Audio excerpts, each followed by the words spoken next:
Pessoal, estou sentindo um cheirinho de impeachment aí, um cheirinho de crime de responsabilidade fiscal. Olha só que história interessante que o pessoal da Folha de São Paulo trouxe aqui. Estou olhando no site da Folha, certamente outros sites estão replicando essa matéria, essa notícia aqui também, mas trata-se de um caso muito parecido com aquele que levou a Dilma Rousseff ao impeachment no passado, lá em 2016, tratando aqui do governo federal, incluindo depósitos da Caixa, depósitos judiciais feitos na Caixa Econômica, no caso específico aqui, como receitas da União, sem ter certeza de fato de que esse dinheiro é destinado à União. Vamos dar uma olhada nessa história aqui, ver qual é a repercussão disso no orçamento apresentado pelo governo federal e ver quais são os possíveis impactos disso no governo, se isso realmente viabiliza um pedido de impeachment por parte da oposição ou de quem quer que seja aí, se é argumento suficiente para fazer esse tipo de pedido, né? Não se esqueça, deixe o seu like e o seu comentário neste vídeo,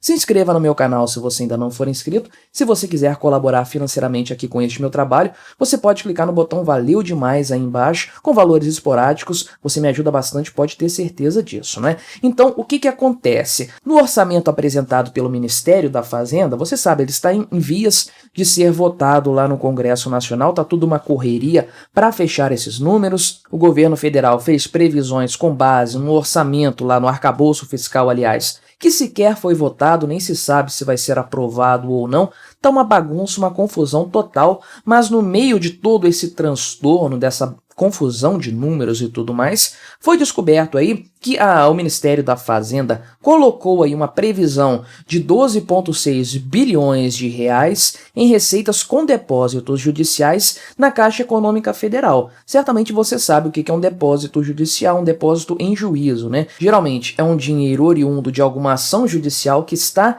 em andamento ainda, então não se sabe se existe um débito de fato ou não, e a parte que deveria pagar isso aí, ou que está levando a questão para a justiça para determinar se deve pagar ou não, enfim, essa parte faz um depósito judicial então, e a ideia é que esse valor fique lá já registrado como um depósito. Em caso de vitória da parte que deveria pagar essa questão, isso é reembolsado, é devolvido para ela. Do contrário, o valor já está lá, então não se considera uma dívida contraída nem nada do tipo aí, existe essa finalidade. Então, existe esse valor na Caixa Econômica depositado e na Caixa Econômica Federal, porém, acontece que nem todo esse valor que está lá é direcionado para a União. Existem querelas, né? Existem questões jurídicas debatidas com a União, geralmente questões tributárias, né, esse tipo de caso aí, porém existem questões envolvendo empresas privadas, então uma das partes, a que supostamente teria que pagar o débito aí, o passivo da ação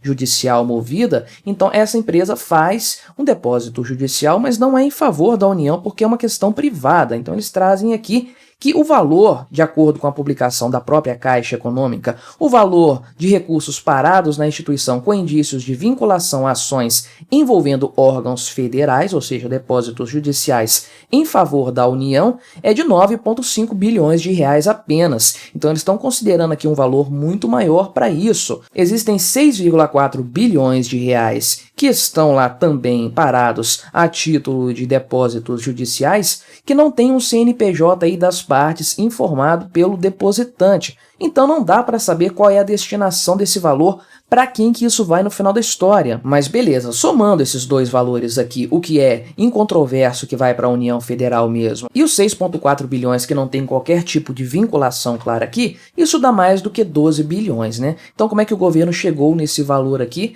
9,5 bilhões mais 3 e alguma coisa, como que foi chegado nesse valor? Então, o método, a metodologia aplicada pelo governo federal foi a seguinte, de acordo com o que foi demonstrado pela própria Caixa Econômica Federal também. O governo admitiu aí que 50% desses valores, ou seja, 3,2 bilhões de reais, pertencem à União. Olha que coisa, né? Como é que eles sabem? Tem uma bola de cristal. De onde tiraram esse número aqui? Será que fizeram análise com outros anos? Enfim, não dá para saber de onde tiraram esse valor, mas enfim, usaram esses 3,2 bilhões de reais para compor as suas receitas com esses depósitos judiciais. E isso, é claro, o governo utiliza para abater nas contas, no balanço contábil da União, na apresentação do resultado deste exercício aqui, o déficit que já está programado na casa aí dos 145 bilhões de reais. Então qualquer bilhão que o governo tirar de algum lugar, inventar, maquiar, é interessante porque ajuda a reduzir esse rombo gigantesco que certamente vai ser apresentado no final deste ano. Já não há praticamente nenhuma dúvida de que o governo vai ser deficitário neste ano de 2023. Então, se o governo não usasse esses depósitos judiciais em sua conta, o valor chegaria a 158 bilhões de reais de déficit para este ano de 2023. E sim, esse tipo de coisa pode ser feito, mas deve ser justificado por notas técnicas aí, explicando por que foi considerado esses 50% aqui como sendo depósitos que irão para a União, sendo que não há qualquer tipo de definição das partes envolvidas nesse caso aqui. Acho estranho alguém fazer um depósito judicial em favor da União e não colocar nenhum CNPJ, né? Geralmente é a coisa mais garantida da pessoa perder, bater de frente com o Estado em matéria tributária, e também é muito mais interessante já deixar discriminado que a empresa tem a boa vontade, né, de pagar os impostos, já destinou o valor, já colocou numa conta ali, já direcionou isso para a União e está só esperando o julgamento do caso, né?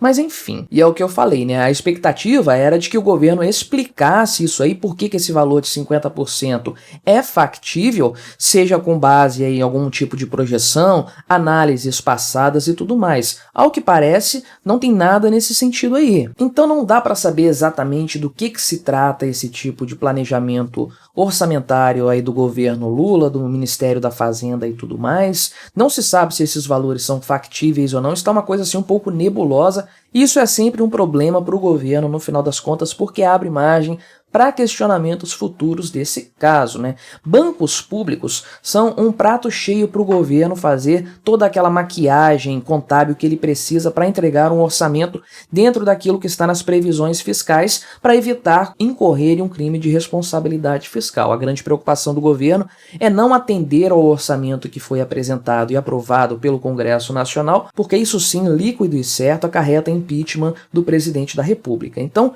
acontece isso aí com uma regular frequência de haver algum tipo de maquiagem contábil utilizando-se de bancos públicos. E foi isso que derrubou a Dilma Rousseff lá no passado. Certamente você se lembra do caso das pedaladas fiscais, foi o termo, né, utilizado, embora informal, mas que acabou pegando. As pedaladas fiscais nada mais eram do que um atraso no repasse de verbas da União para bancos públicos como a Caixa Econômica Federal e o Banco do Brasil. Você sabe que esses bancos aí são mantenedores de benefícios sociais, especialmente a Caixa Econômica, mas eles não são, assim, responsáveis pelo pagamento, pelo desembolso dos valores. Eles apenas fazem a intermediação do pagamento realizado pela União com o beneficiário final. Então a Caixa Econômica transfere valores para os beneficiários e recebe isso aí como repasses da União. É uma coisa assim apenas contábil, uma manobra contábil. O dinheiro entra aqui vindo da União, sai aqui para o beneficiário, mas isso não tem impacto no caixa da instituição financeira, porque não é um negócio gerido pela Caixa Econômica ou pelo Banco do Brasil, por nenhum banco público, né? Então é uma coisa que tem apenas um valor contábil, mas não tem impacto no caixa da instituição. Agora, o que aconteceu na época da Dilma? Foram atrasados os repasses no final do ano ali, porque a Caixa Econômica iria fazer o pagamento do benefício, o beneficiário não ia ficar sem receber, porém a Caixa Econômica acabou, e outros bancos, né, acabaram não recebendo esse valor da União dentro do exercício, dentro do ano. Por quê? Porque aí o governo federal poderia apresentar esses números no seu orçamento, dizendo que o repasse para os bancos públicos foi menor do que ele efetivamente deveria ser, para ter um resultado mais favorável no final das contas. E aí, uma vez que o exercício virou, o ano virou, né, aí o governo fez o repasse dessas verbas, sim, para a Caixa Econômica e para os outros bancos. Do ponto de vista do fluxo de caixa, então, houve apenas um atraso, mas os repasses foram feitos. Porém, o orçamento apresentado na prestação de contas do exercício anterior estava fraudada, estava maquiada, porque um desembolso que precisaria ser feito não foi realizado tempestivamente, foi deixado para o exercício seguinte para maquiar os dados. É a tal da pedalada fiscal, né? Você pedala uma despesa, um gasto seu para o exercício seguinte para melhorar os números atuais, e foi isso aí então que levou a Dilma Rousseff a ter o seu mandato cassado por conta do impeachment que ela sofreu.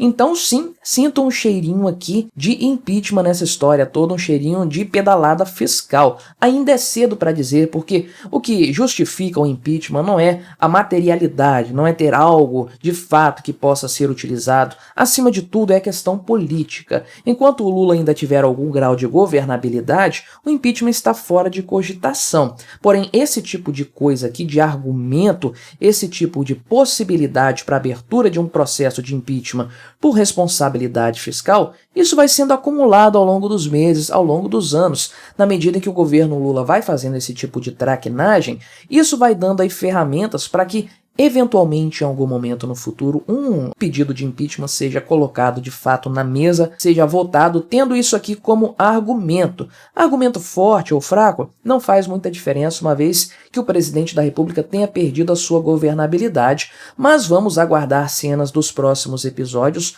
Muito interessante essa história aqui, particularmente vou ficar de olho mais atento nesse orçamento da União Federal, porque tem muita coisa interessante para sair daí, pode ter certeza disso. Mas o que você achou dessa história? Você acha que isso vai dar impeachment do Lula? Colabore com o nosso debate, se inscreva no meu canal se você ainda não for inscrito e até a próxima.